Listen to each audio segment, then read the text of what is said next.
All right, welcome everyone. We're Semblance of Sanity. I'm Caleb. I'm Jacob. And we're here for Monster, episode 19.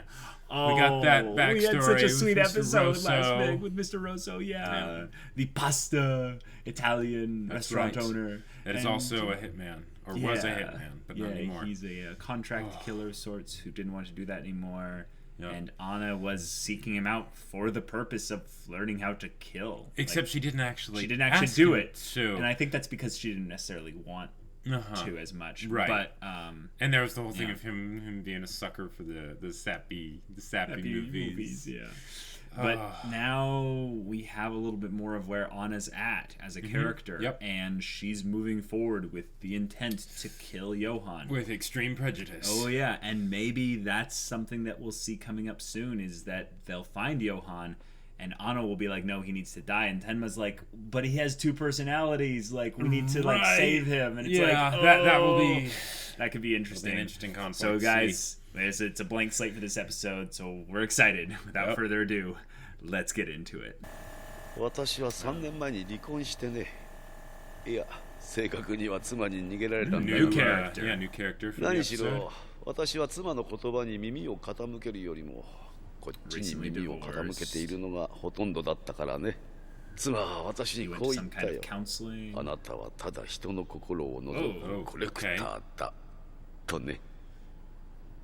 ドクター、あんた異常だよ。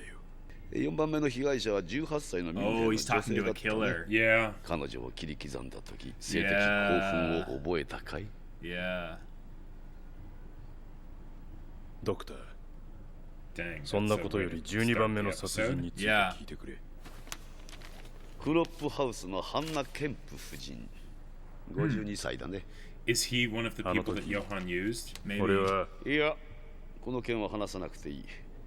以上のように被害者は16歳から18歳の長髪の少女に限られた明らかにセックス殺人のカテゴリーに属する犯罪である。ただし彼は12件目の殺人も自白している。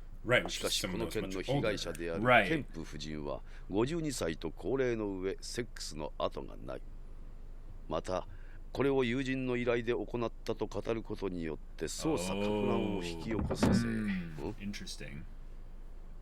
私だよ、ルーディ。テンマ。Dang. Okay, awesome. 驚いたよ。すまない。こんな尋ね方しかできなかった。わけは知ってるよな。ああ、聞いてるよ。私が連続殺人犯だと思うか？わからん。新聞やテレビ、大学時代の友人同士の噂だけでは。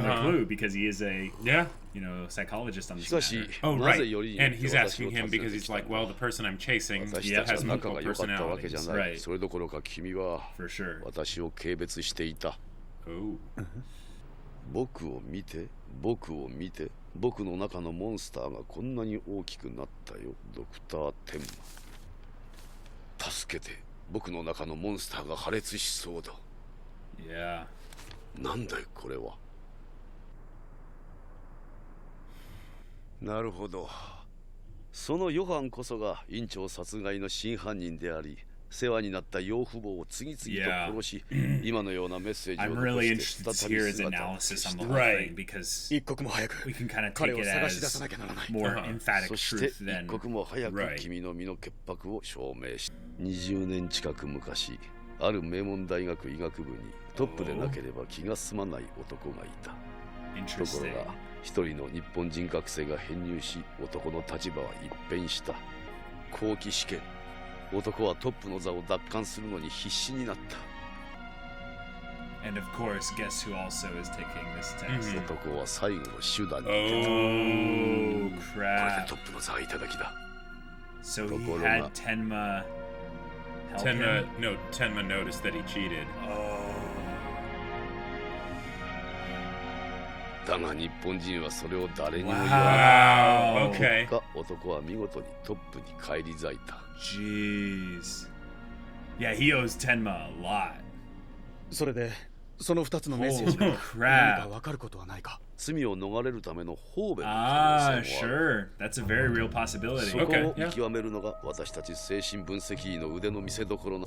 私は彼にもてあそばれているのか。 He could be, but まあ let's not. Yeah, exactly, そう exactly. いうのは Right, 良く right. ない。 Let's take this slowly and ヨハン methodically. の話を聞かせてくれないか。実は3年前に離婚してね。いや、正確には妻に逃げられたんだって。 Oh wait, that's how he starts every recording. Wow. 興味深い話だったよ、天馬。この件は徹底的に研究してみ Wait た a い。 minute. 1週間もしたら連絡をくれ。この男、どう思う？ What the よくわかる。 heck? 異物はこの世に存在すると言っているんだ。 Yeah, because he's met Johan. Whoa, what, 怖いか怖いかだがね、世の中にはもっと恐ろしいものがあるんだ。 He was trying to tell him how serious this やっ was. てくるんでしょうな。必ず来ます。その時は直ちに連絡し Oh ますよ。 crap! yeah. ただし、 The compulsive liar thing, remember? 逮捕後も彼を私の研究材料とし Yeah, て Yeah. 提 he 供 thinks していただ Tenma き is た the い。 one with the 非常に興味深い multiple 犯罪者なの personalities, で yeah. ね。 Yeah. あのドクター・テンマは。ケンプ夫人の屋敷に行ってみろ。 Oh 地下の物置だ。 dang. そこに行けばあんたにもわかる。 Oh crap. watch, and it's just gonna happen to be like another message from Johan or Yeah, something. yeah. 怪物がいるという証拠がそこにある。 Oh, I have chills right now. My entire body is just. 私は今、犯行当日のユルゲンスの侵入ルートを検証している。自供によると、彼はこの物置に潜入し、数時間を過ごした。そして、夫人の帰宅直後、2階のベッドルームに押し入り、犯行に及んだ。What the actual. Oh, Okay. dolls, man. Dolls Yeah. are. 何 Oh, の異常も見当たらない。 that doll just freaks me the. Oh my god, I don't even want to look at Yeah. it. He said. 俺は子供の頃、母親に毎日折檻された。そこには、お袋の大事にしていたでかい人形があった。髪の長い Oh. 女の子の人形だ。俺は叩かれながらその人形に助けを求めた。だがそいつは俺を見てニヤニヤ笑っているだけだった。 Oh. しかもその物置は俺のお袋の写真でいっぱいだった。どこを見てもお袋、 Yeah. お袋、お袋。 Yeah. So it 俺 was の his こと mom, を yeah. ずーっと見張ってやがった。ユルゲンスはここを自分で子供時代の物置そっくりに作り変えたというのか。 Yeah. これは子供の頃のユルゲンスじゃないか。バカな。子供時代にケンプ夫人との接点はないはずだ。なんだこの写真は。上からユルゲンスの子供の頃の顔を。夫人に子供はいなかったはず Then だ。 who is the picture with? Johan こ probably. の少年は。お前は誰なんだ。 Oh, Yeah. blonde hair. Uh-huh. Oh, Yeah. crap. そこにある。ある日、俺のところに差出人も宛名もない真っ白な封筒の手紙が届いた。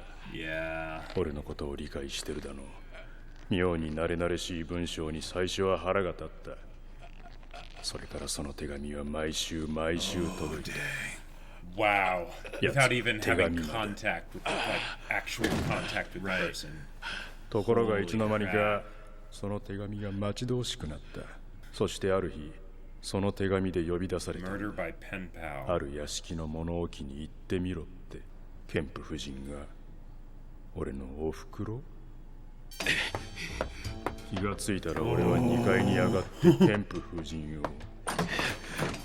奴は手紙まで。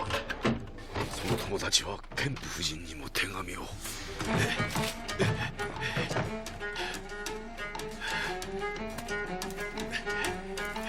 No way.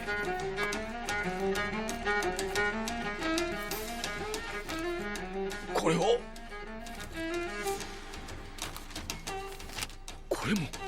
same handwriting. これも同じだ。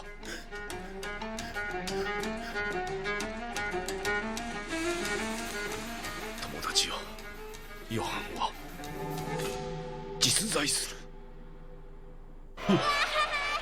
Oh my gosh! That was terrifying! まだか。8時はもうとっくに過ぎているぞ。コール警部、あれは。Ah, crap. 来ました。君の言っていたことを分析してみたよ。でっち上げだと思っていた。ヨハンなんてこの世にはいない。君が作り出した架空の人物だとね。ルーディ、聞いてくれ。カーニバルが終わりました。全員に伝えろ。私の合図と同時に取り押さえる。天馬、君は私を軽蔑していたね。大学時代私がカンニングしているのを見てから。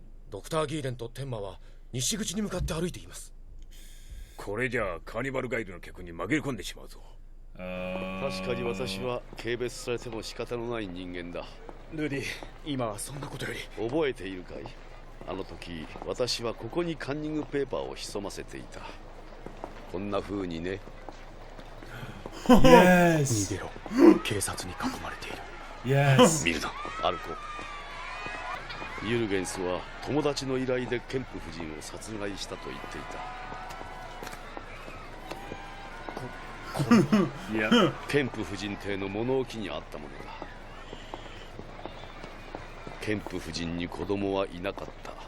Oh my god. おそらく君の言っていたヨハンとユルゲンスの言っていた友達は同一人物だ。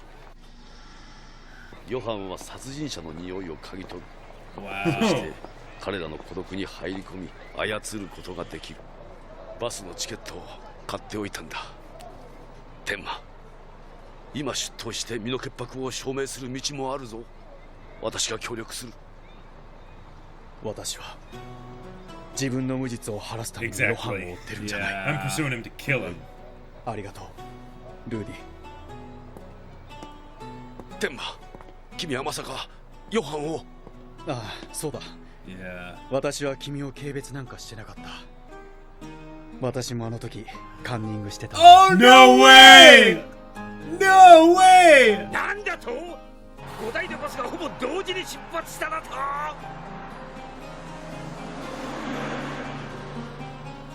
Oh, but Tenma.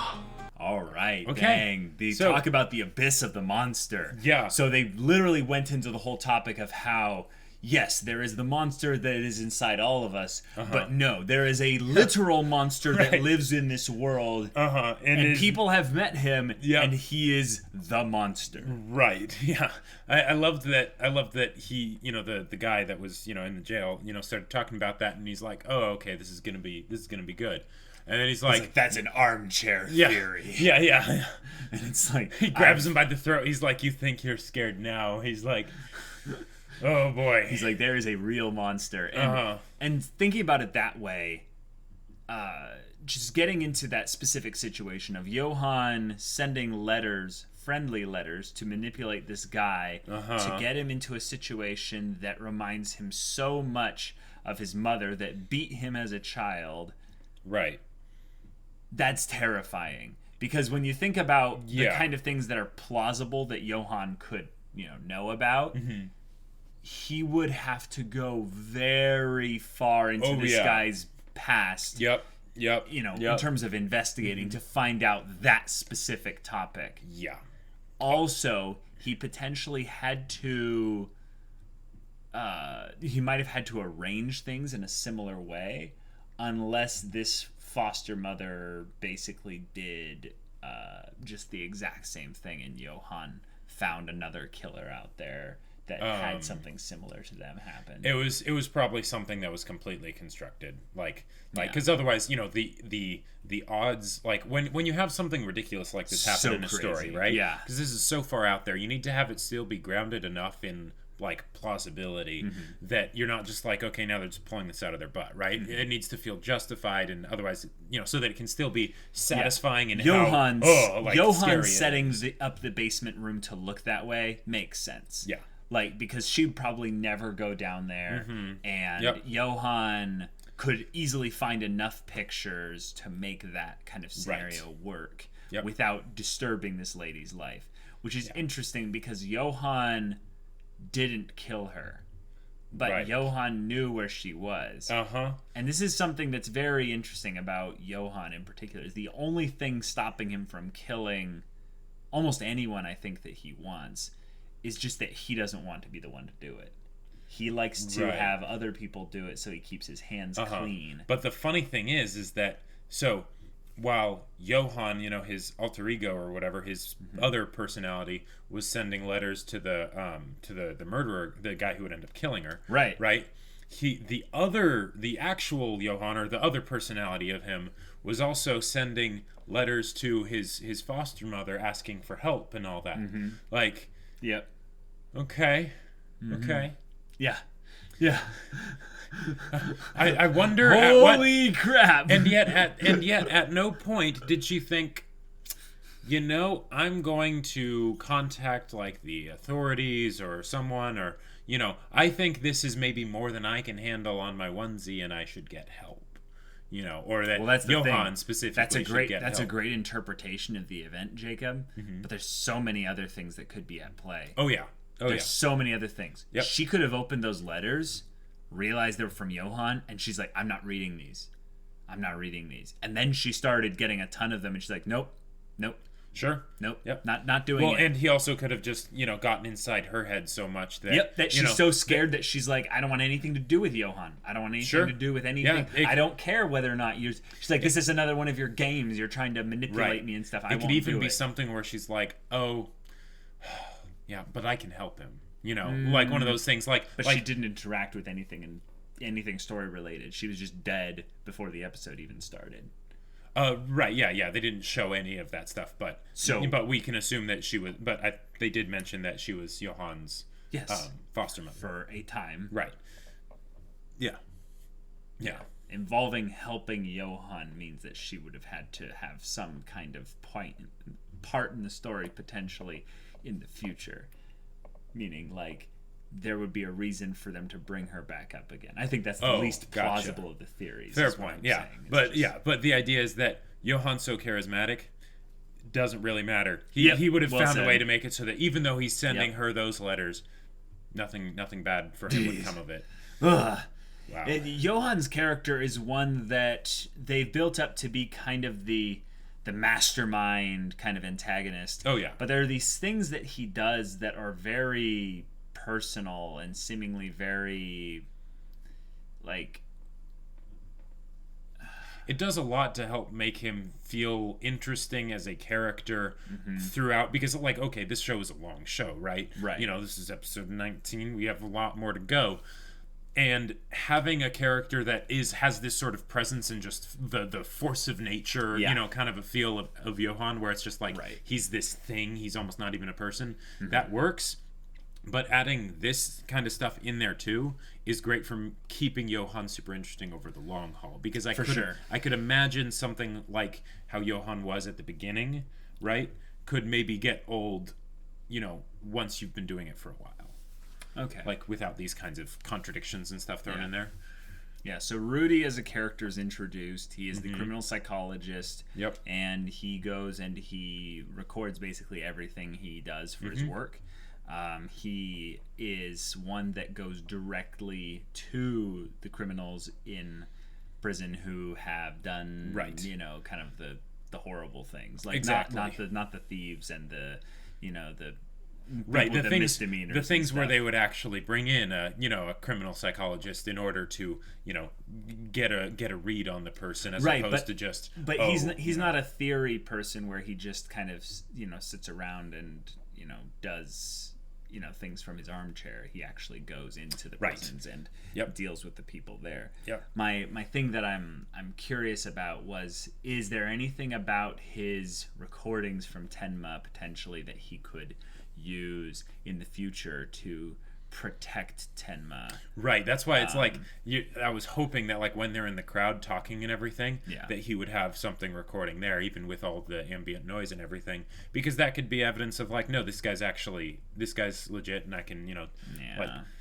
But I think the unfortunate thing is that because it's a recording, and there's nothing that Tenma could say directly that would make him innocent on the cuff. That wasn't a plot point that got brought up. Sure. Even though this guy specifically realize it. Right. Yeah. But also, this is another thing that they brought up at the end was, Tenma letting him know, I'm not doing this to prove my innocence. Nope. And Rudy's like, wait, no, please don't tell me you're actually doing, this to kill him. And and it sucks because we know that there is probably some way that Tenma could prove his innocence. But I love how much Johan has kind of forced the hand of these two people in Anna and Tenma that we have to stop him. I can't save this one. I have to kill him. Now, this is the thing, though, is that Tenma didn't actually say to kill him in this episode. He just said, I'm not doing it to prove my innocence. Exactly. Now, the thing that's really interesting is that since he has the data that that Johan has a split personality. He might have a split personality. He also might be manipulating you. Those are both very true. likely it's a good scenarios. thing that they brought that up. Yep. Tenma is the kind of person that would probably give it a shot, at least, to save him. No pun intended. No, really, no pun intended. That one was unintentional. So we have ourselves a little bit of a conundrum here. We do. I think it's now pretty much set in stone to be a future plot point. Will Tenma shoot Johan on sight, or will he try to save him, or will he be so scared that he chokes again, like in the very beginning, right? In the parking garage. Well, at that point, he didn't have a weapon. Oh, he didn't have a weapon. That's right. So, oh my gosh, that's right. Like, but that's the thing. Do you think Johan has enough influence already over Tenma because of these letters that it doesn't matter whether or not he's right? Yeah, who knows? Him having a split personality. Because I think if we think about this episode from the perspective of Johan, Johan got another aspect of his past destroyed, taken away. It was removed. It was selectively, surgically removed. Right. He also has Tenma running around with some messages, and potentially is kind of distracted from the overall hunt because of it. Possibly. It puts maybe the distance between Johan and Tenma a little bit, to be a little bit larger. Sure. But regardless of whether or not any of those letters are accurate, Tenma is going to be coming into this situation with maybe more hesitation. Yeah, I could definitely see that. Here's another thing that's interesting. I don't think we have ever gotten the identity. Well, or no. There was the cop. That's right. I was gonna say most of the people that Johan ends up do his bidding end up dead. And this killer guy is potentially another person that Johan. Although even then, it's letters. So yeah, it's not direct involvement. Yeah, the people that see Johan end up dead. Right. And they know that it's Johan. Yeah, and that's what's crazy. Like the idea that Johan could manipulate somebody just from letters, and like how do you know that the idea of like those letters ending up making their way into Tenma's hands? Maybe that's also part of his ploy, so that Tenma can see more of the things of him saying, "Oh no, help me, the monster! It's too much," Yep. Oh boy. Well, another way you could look at this is go look into the serial killer. And that he knew that much about his past. Yeah. You know how much that means Johan knows about Tenma's past?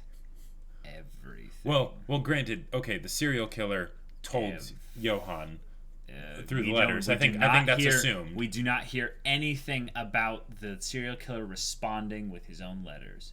We only hear about him reading the letters and talking about them. So there is nothing in there that says that. Yes, that's the most logical. Like that would make it easiest. But Yes. yeah, it doesn't necessarily have to be that way. Also, Tenma is more important to Johan Exactly. than this other random Well, guy. and he's also more well known. Like stuff like how he was beaten by his mother in the basement as a kid. That's that's stuff that would be harder to find. I'm talking about the thing that Rudy was the criminal psychologist, that they had kind of this unspoken little bit of a rivalry going on there, that Johan could have easily found out if he has this ability to figure out things from the other one, and then manipulated things so that the criminal psychologist who he was going to come to next would be the one that's also going to look into the murder for the thing that would go to the letters, which would send Tenma again with more data that there is potentially something that can be saved from Johan. So it's all according to Keikaku. Johan is a stinking genius. It's one of those things where they've set up the premise of how amazing Johan is, how terrifying Johan is and all that. Yeah. So that when this kinds of stuff happens, there's just enough of a breadcrumb trail, so it's like, okay, like it's plausible while still being terrifying. Yeah, speaking of terrifying, guys, I don't do dolls. Yeah, that doll. Forget that doll. Like, pardon my my censored French, but like, oh my gosh, I do not do dolls in the dark in basements. And the way he's like all the shots from behind him and like him staying on the stairs, you know that when you're in a dark basement, you run up the stairs. You don't walk up the stairs, and you certainly don't stop on the stairs with your back to the basement. And we know there's nothing supernatural about this show. But God, they try to make us think there is quite often when they're like, doll with really freaky looking eyes that are like way too piercing for a simple porcelain doll. The best I could do to keep myself calm was just to think, okay, but there's also Konosuba dolls where it's just a point of comedy, like just I didn't want to look at place. I didn't want to look at it. That doll was creepy. Also, what's really funny? The effect that the doll gives is the exact same effect in universe that people have when they see Johan. It's the kind of the I don't avoid don't want to look at it. It's kind of the thing of when an animal is in the presence of a dominant kind of animal of their same species, they show deference to it by kind of looking down and away. It's basic Galadriel stuff, like in Fellowship of the Ring when they go to Lothlorien and they, and you're talking about how she gets into all their heads. Well, and they all one by one look away, at some point. Right, but that's because she's telepathically. Well, I mean that helps, to show that she's the one in charge, but that's only in the beginning, not later when she's like, you would have a queen, dark and beautiful. Frodo's like, oh my god, that's so scary. The analogy breaks down a little bit. But yes, it also does work in that she's getting in their heads. And And Johan's whole presence gets inside your head to where he is fear. And I like the idea that the doll was a physical manifestation of Johan's presence that's kind of left lingering, remaining in that basement. It's basically that Johan touched that place, and he might have chosen specifically a doll that would send that kind of image or chills. Yeah. Because, there's the real possibility that woman, never had a doll there. Why would she set it up that way? Facing the entryway with all the pictures, the pictures and everything. Yeah. We can assume that whole scene was constructed for the purpose of sending the guy into a tizzy and having him kill the woman. Yeah. Now, okay. What was this bit? What was this bit that Rudy mentioned of? If these killings aren't still happening, then that must mean either he no longer needs foster parents to help, care for him, or he's found the perfect family and has some goal with them or something like that, whatever that means. Well, Johan, we don't know how old he is right now. He's approximately 10, 20? Sorry, I meant to say 18 or 20. Right. But let's say 20. Mm-hmm. Because I think he was 10 when he was shot. Yeah, I believe so. And it's been 10 years or something. Right. So if he's 20, and I believe, we know because Nina, it was the eve of her was it her 18th or her 20th or 21st? Something like that. Something like that, yeah. But the point is, there's been a lot of time skips. Johan's age he's still young, you know, but he's an adult. Right. So why couldn't he just have a job and be living by himself right now? Inefficient use of his time, I guess. Possibly. Like maybe that's what he's determined to be the best way to do it. Just, you know, live with some people or whatever, or so that you can basically just have them take care of you. Well, there's also many ways he could have people just be manipulated to give him money. Sure. I don't think that there's really a problem with him finding resources, but I think it's a little bit of a plot assumption to say that he's with a family right now. And I think that's family kind of... could be like just a word to represent something else. Like he's with a group of people, you know, potentially. No. We know that people who stick around with Johan end up dead, and Johan doesn't like being around other people. Just as far as like, you know, developing close connections with them. Right. Also, I think if he does have a split personality, he wouldn't want the other personality talking to people and saying things like, please help me, call the police, you know, things like that. So, so my logical assumption is that this is the storyteller kind of expositing to us accidentally and saying, yes, he is with a family. He has manipulated them in order to basically be his breadwinners, essentially. And also there is a potential purpose with that. But I think that's also just smart thinking. Yeah. Johan doesn't do anything without a purpose as far as we know. And he always uses pawns. And he always uses others. So all that seems to fit in that analysis, yes. Right.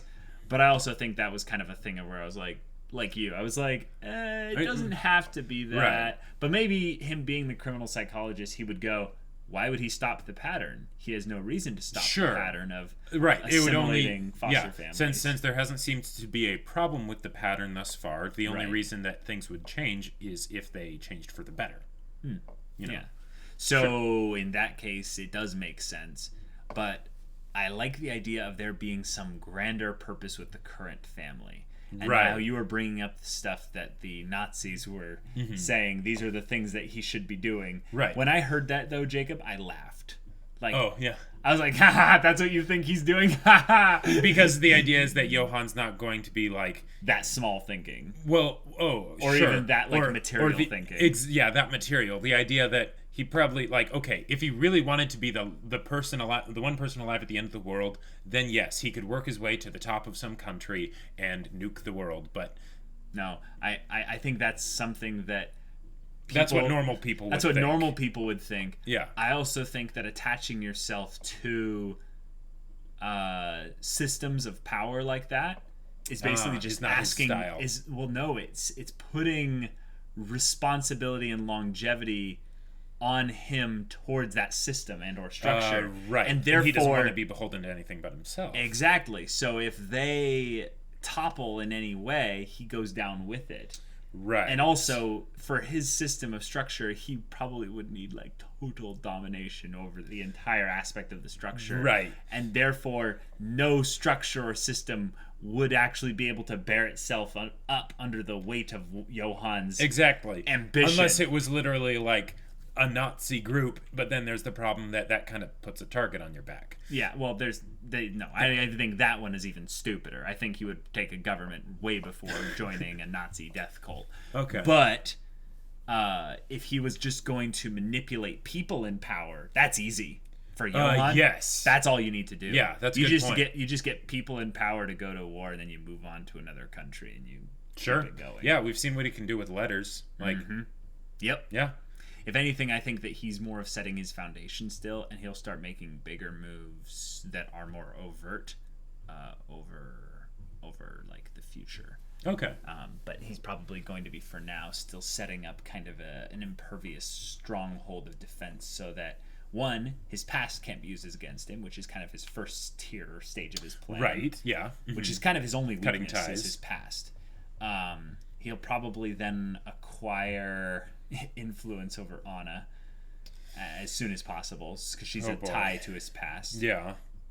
Which is a little bit scary to think about. It is. I hope that also Anna is his undoing in a lot of ways, because he probably doesn't want to destroy her part in his past. Right. Which is why she's still alive. Yeah. And then Tenma is someone that maybe he wants to present this all to as some sick gift because of like, Tenma's look at like, what I've done. Tenma's like his twisted daddy, you know, right? Like his twisted vision of what a father is. Oh like, boy, I want you to be proud of me. Like, look at me go, Tenma. Yeah. Do not want. Okay, well, I rambled on my theories a bit there, but as far as a standalone mini episode, they introduced a very endearing side character here. Good job making Tenma also have cheated. Yeah, that thing with Tenma cheating is perfect because Tenma doesn't need to be telling the truth here. It doesn't matter. Right, yes. It doesn't matter whether or not Tenma actually did cheat. The fact that he said that puts him on the same level as Rudy. Now, here's the thing. Rudy was asking him if he looked down on him. And this is a personal problem that the guy has, that he assumes a lot of other people look down on him because he kind of is able to tell when he's being condescendingly talked to based on his psychology background. Sure. And he's inferring a couple things here and there based, you know... Maybe a little bit of projection. Yeah, he probably doesn't Looks think down highly on of himself. Yeah. But the fact that Tenma said, "Oh, I don't look down on you," didn't mean anything until really he said, I was cheating too. Yeah. And it's like, Tenma, that's genius. Because even if you're lying, the effect is still the same. Right. And I think the other guy is that like, well, why would he have reason to lie? It's like, oh, to make me feel better. It's like, no. Yeah. Or at the very least, if he is saying that I cheated too and he was lying, then that means the idea of him cheating is not something that he holds like snooty, I would never do that. Right, you know, right. Kind of a thing. In which case he really didn't look down on you. Yeah, and therefore Tenma wins and Rudy gets a friend, essentially. Also, major props for keeping Dieter out of this episode. Yes. Like, because, you know, Dieter's great, and I love to see him, but it wouldn't have fit. It wouldn't have fit in this episode. Yeah. It would not. Yeah. So, yeah. Yeah. I liked the use of Rudy basically coming to the knowledge of what was going on throughout the whole investigation of the household. That whole scene, that sequence of events was absolutely terrifying from a thriller perspective. It was. So just props for that. More of that creepy sound and everything. All that stuff was good. I gotta say that the kind of the little mannerisms that every side character has when they're introduced in Monster is kept consistently here with the recordings, some of the personal flaws that Rudy has. Even the killer guy. The killer guy, not so much. Like, not so much as far as personality goes, because you didn't get to, like, see much of him, but just, like... Yeah. The way that he described the letters that Johan sent. That was really good. That's good dialogue, I would say, yeah. Sure, yeah. Monster always has pretty good dialogue. I think really Monster as a whole, like, its only real weakness is that every once in a while it just shows its age, in the visuals and things, and that's not a problem, really. Like, right? I mean, let's be real here. This is such a good story with engrossing characters and themes and everything that it's just fantastic. I like that they've continually, repeatedly brought up the whole idea of the monster here, and while I did say this earlier in the discussion, I think it needs to be said that the killer essentially was talking to the audience as well about the idea of the monster in all of us, and said, we're not dealing with that specifically. Right. We are dealing with the monster in reality. Right. And what that looks like. And I think that that's something that's ballsy as the writers to do, even if that was unintentional, because you're basically saying, yes, this is a theme, but in terms of plot, this is what we're actually doing. Yeah. And what that kind of means is, okay, project this all the way to the ending. All right. Okay. Like, imagine a setting where at least Tenma and Johan and probably Anna are there. Okay. But at least Tenma and Johan. Right. And they're probably having a conversation. Sure. And Tenma's inquiring about the monster. And it's like, was there a monster in you?